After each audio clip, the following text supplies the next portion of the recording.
Kwaziwai vatereri hama, ndinokwazai mangwanani ano nezita raishe vedu Jesu Kristu. Ndini Reverend AD Madawo, Bishop Apostolic Faith Mission in Zimbabwe. Ndinouya kwamuri nezita raJesu. Ndinouya kwamuri nenyasha dzaMwari. Ndinouya kwamuri nerugare runobva kunashe. Tinosangana zvakare mangwanani ano panguva yakanaka yokushumirana shoko, panguva yakanaka yokukurudzirana murwendo rwokunamata, panguva yakanaka yokutsiurana nekudzorana kuti tiite zvakanaka muupenyu uye tiite zvakanaka pamberi paMwari. Ngatikotamise uso ndinamate. Baba, ndinokutendai mangwanani ano nenguva ino nezuva rino. Ndimi Mwari wemazuva, ndimi matipa zuva ranhasi kuti tifare mariri, tirarame. Kurarama inyasha dzenyu. Ndinokutendai nemukana wokushumira. Ndinokutendai nenguva iyoyi. Ndinoisa vatereri muruoko rwenyu kuti vaporeswe nemi, vakomborerwe nemi, varangarirwe nemi. Wese uchaterera nokunzwa shoko iri ngaashanyirwe noruoko rwenyu rune simba, agamuchire kuporeswa, kusimudzirwa, kukomborerwa nokuitirwa zvakanaka. Mwenje weivhangeri, mwenje waKristu umpenyere. Batai upenyu hwavanhu venyu. Rangarirai nyika yeZimbabwe, rangarirai kereke, rangarirai utungamiri hwenyika navatungamiri vekereke vaitirwe zvakanaka muzita raJesu. Amen. Mangwanani ano tinowana chidzidzo chedu kubva papisarema raDhavhidha, chapter number 8 verse number 4 na Genesis chapter 3 verse 8. Inoti munhu chinyiko zvamunomufunga nomwanakomana womunhu zvamunomushanyira. Genesis 3 verse number 8.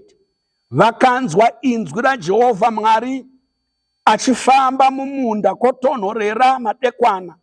Munhu nomukadzi wake ndokundovanda pamberi paJehovha Mwari pakati pemiti yomunda. Musoro wenyaya yangu mangwanani ano unoti Mwari anoshanyira vanhu vake.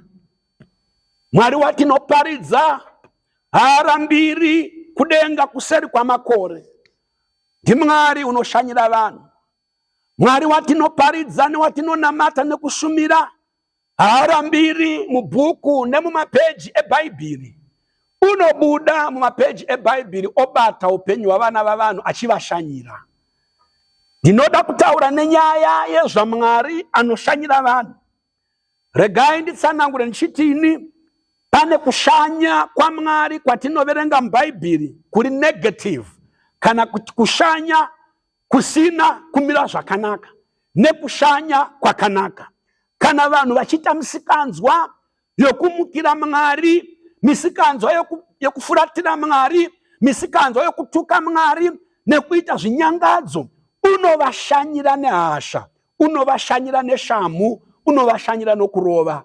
Tinoiona nyaya iyi kuna Genesis chapter number 19.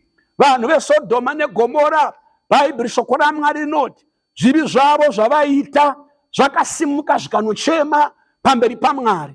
Mwari akaburuka akashanyira guta reSodoma, akati ndoda kuona kuti kuchema kwandanzwa uku kwezvivi kwasvika kwandiri. Inzwa unzwe, chivi chako chinochema pamberi paMwari, chivi chako chinoreva pamberi paMwari kuti ndiwe uri kuita zvakati. Mwari wakashanyira guta reSodoma nekuti varume veSodoma vaitorana murume nomurume, vakadzi veSodoma vachitorana mukadzi nomukadzi. Jehovha akavashanyira nehasha, akavashanyira neshamu, akavashanyira nokurova nemhaka yekuti vakange vatadzira Mwari. Mangwanani ano handisi kuda kutaura pamusoro perudzi rwokushanya ikoko, ndoda kutaura pamusoro pekushanya kwaMwari kwakanaka. Kushanya kwaMwari kunoti kana akushanyira unosiya maropafadzo, kana akushanyira unosiya ashandura mamiriro oupenyu, kana akushandura unosiya tsitsi, haakusiyi wakadaro. Mapisarema chapter number 8 verse 4 yataverenga inoti munhu chinyiko Mwari zvamunomufunga. Munhu chii? Mwana womunhu chii zvamunomushanyira? Now Dhavhidha uri kutiratidza panapa kuti Mwari wemuBhaibheri uyu ndimwari uzere nemunhu mupfungwa dzake. Ndimwari unofunga munhu mupfungwa dzake. Ndimwari une munhu mumwoyo wake. Uri pamwoyo waMwari iwe, uri pafungwa dzaMwari iwe. Usiku nesikati nguva dzose Mwari unorangarira nezvako. Unombozvibvunza here iwe kuti kana wakarara usiku usina chaunoona, uri pamufananidzo worufu, zvii zvinoitika around mumba mako, zvii zvinoitika mumba maunovata. Unovata zvinhu zvoitika usingazvioni, asi Mwari anokufunga, unotuma vatumwa vake vanokuchengeta. Ruoko rwake runokuchengetedza nokurwira. Dhavhidha unoti Mwari uyu unoshanyira mwanakomana womunhu, unoshanyira vanhu. Tinonamata Mwari unokushanyira sedunga munhu.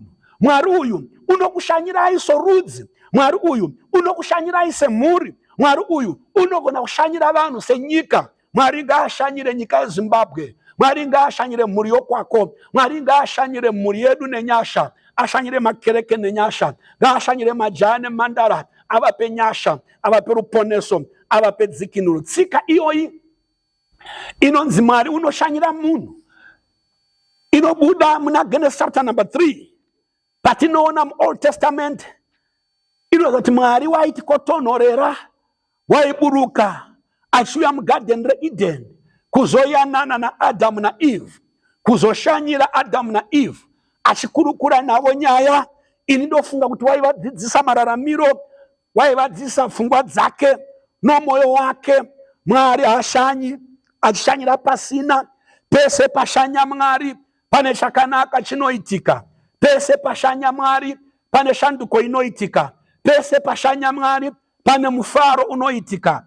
Genesis chapter number 18 kubvira pa1 kusvika pa14, shoko raMwari rinoti Abrahamu akanga akagara ari pasi pemuti womuoki, agere zvake patende rake, zuva richipisa masikati, kunouya vaenzi vatatu kumba kwake. Shoko raMwari rinoti unovagombedzera kuti vadye chikafu, unouraya mhuru yakakodzwa, unovabikira, wovasevha iye pachake, wovapa chikafu. Ndinotenda kuti Abrahama mukati memwoyo make wakanga azarurirwa kuti vanhu ava vashanya havasi vanhu njye, havasi vanhu vari general, havasi vanhu vari ordinary. Vanhu ava vaenzi vanobva kudenga. Apa tinoona Mwari achishanyira Abrahamu ari pavatumwa vatatu ava, 3 angels dzakashanyira Abrahama dzinouya kwaari. Shoko raMwari rinoti vapedza kudya chikafu chavakanga vabikirwa vakasevhewa naAbrahama. Shoko raMwari rinoti vakatanga kubvunza, umwe wavo akabvunza akati, mukadzi wako Sara uripi? Ipapo Bhaibheri rinotaura Sara wakanga ari kuseri achizvinzwa.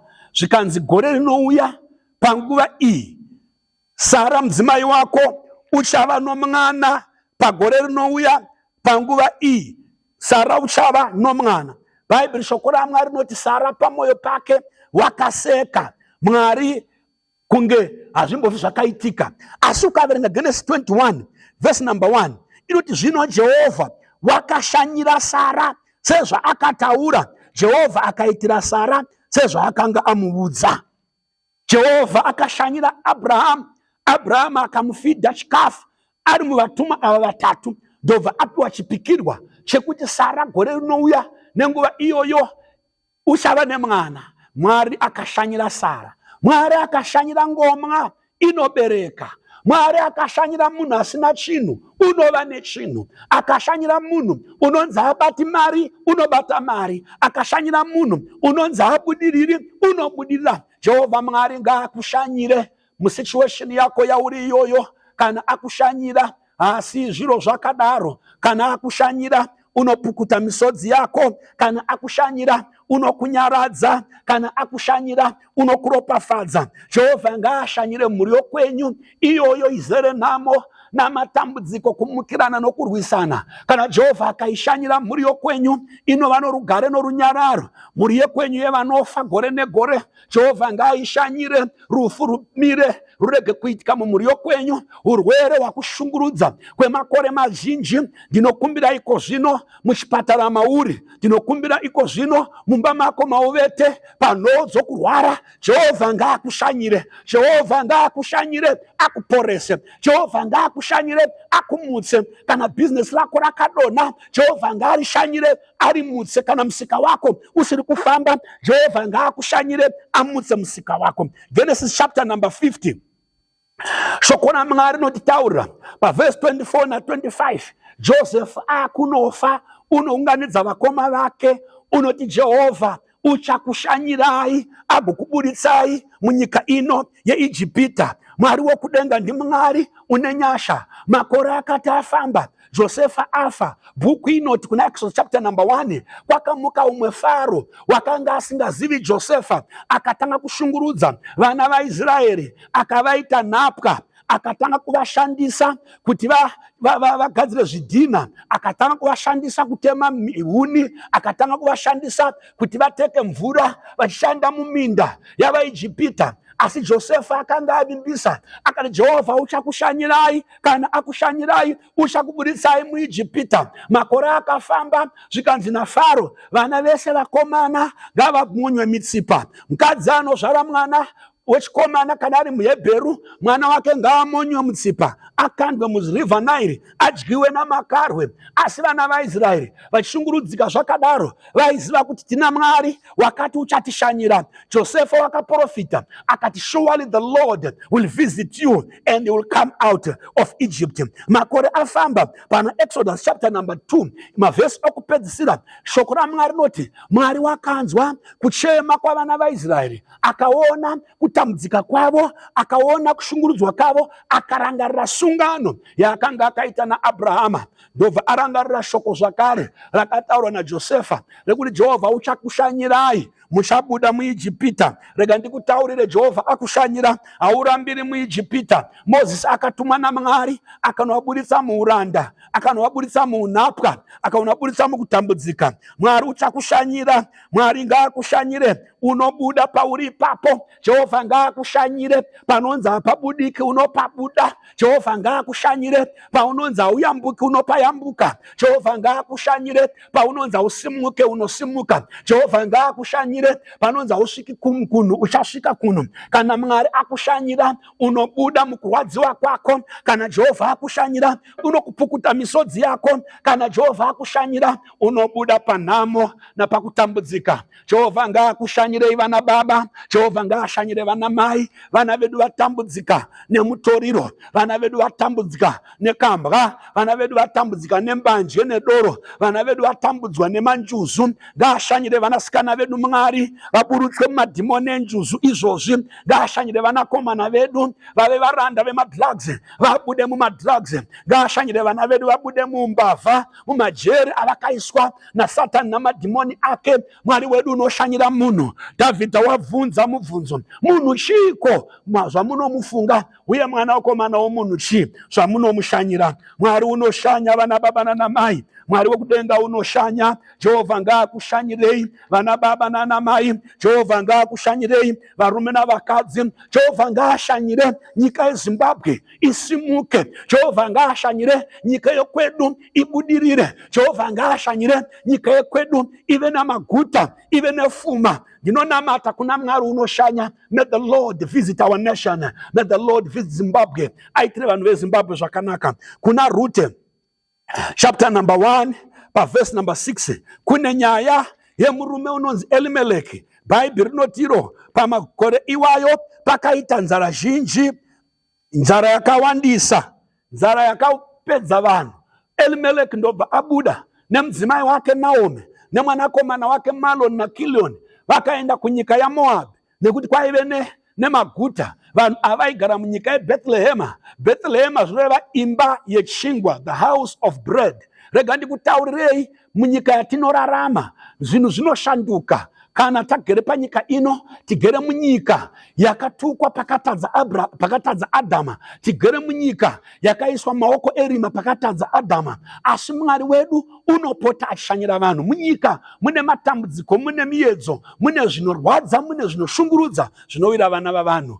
Nyika inonzi Bethlehem, the house of bread, yakatena ikava the house of drought and the house of hunger and the house of famine. Murume unonzi Elimeleki akatiza, paugere ipapo uchifunga kuti wakachenjera, wakangwara, Mwari anogona kusiya, upenyu horamba kutanga kuoma, zvinhu zvinogona kuchinja, imba yako inogona kutsva, motikari inogona kubheuka, iyoyo motikari yaunodana nayo inogona kukuvadza, wopedzisira wakugara pawheelchair. Nyika ino haisi shuwa. Munhu mumwe chete waunofanira kuvimba naye Mwari wokudenga, ndi Jesu weNazareta, nyika yechingwa inogona kushanduka ikava nyika yenzara, ikava nyika yenzara. Ndosaka vashona vachiti ave madziva anogona kumuka ave mazambuko.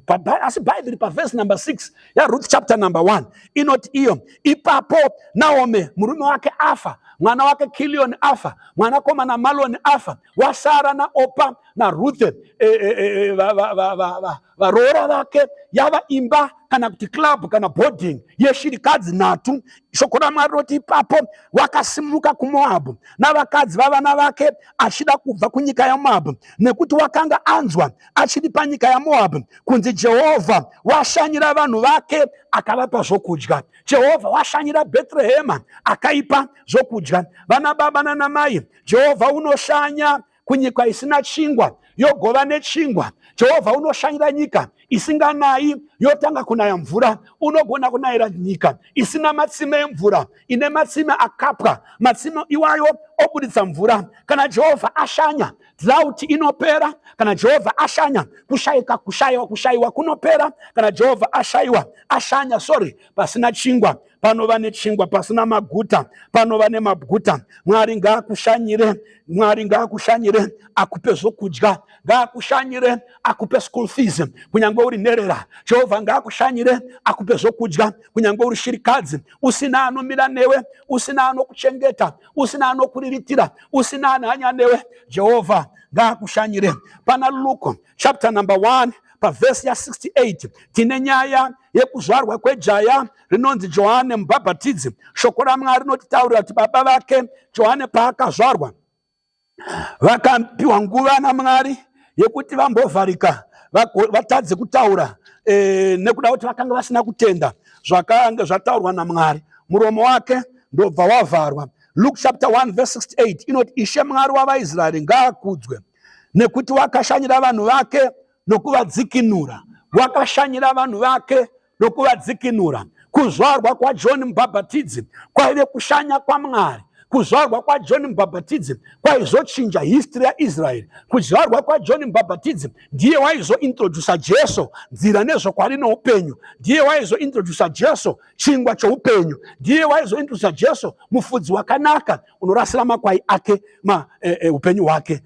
Kuuya kwaJesu, kana ashanya Mwari, kana angoburuka, unosiya dzikinuro. Mwari unoshanya kuti azodzikinura vanhu vake, unoshanya kuti azoponesa vanhu vake, unoshanya kuti azorapa vanhu vake. Tinoona nyaya yemushoko raMwari kuna Luke chapter 7 pa verse ya 11 kusvika pa 16. Jesu amutsa mwana weshirikadzi ye9, mwanakomana akange ari yewoga. Shoko raMwari rinoti Jesu amutsa mwana uyu, mukomana uyu amuka. Verse 16 ya John Luke 7 inoti, vakabatwa vose nokutya vakarumbidza Mwari vakati, muprofita mukuru wakamuka pakati pedu, uyezve Mwari washanyira vanhu vake. Kuuya kwaJesu kushanya kwaMwari, kuuya kwaJesu kuburuka kwaMwari. Ndiye shoko rakanga riripo pakutanga, aina Mwari, ari Mwari akava shoko riya rakazove nyama. Kuna John 1:14 akava nyama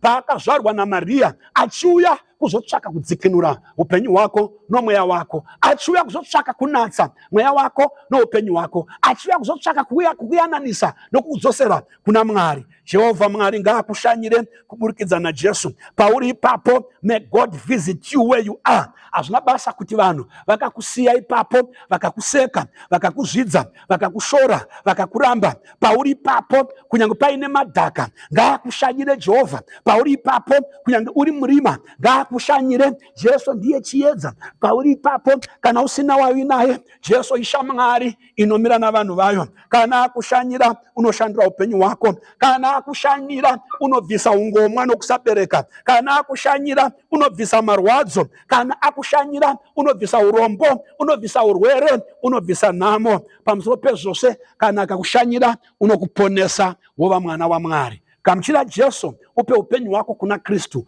Tendeuka, ingonamata munamato wokutendeuka uti, Mwari ndinodzoka kwamuri, ndishanyirei. Ndinomugamuchira Jesu, ndishanyirei. Mwari ngaakushanyirei. Mwari ngaashanyire mhuri dzedu, ngaashanyire vana vedu, ngaashanyire nyika yedu, ngaashanyire Zimbabwe, ngaashanyire vanhu vake. Upenyu hwedu hushanduke, huve hwakanaka. pane rima pave nechiedza, pane kuchema pave nemufaro, pasina nzira pave nenzira, pasina zambuko pave nezambuko. Izvozvi ndinoti Mweya Mutsvene ngaaburukire pamusoro pako, Jehovha akushanyire, ngaakushanyire nenyasha, ngaakushanyire nemakomborero, ngaakushanyire nedzikinuro, akushanyire rugare. Mwari akuitire zvakanaka, Mwari akuropafadze. Baba, muzita raJesu ndatenda nguva yekududzira shoko renyu. Shoko renyu rataura kuti muri Mwari anoshanya, muri Mwari anoshanya, muri Mwari anoshanya, Mwari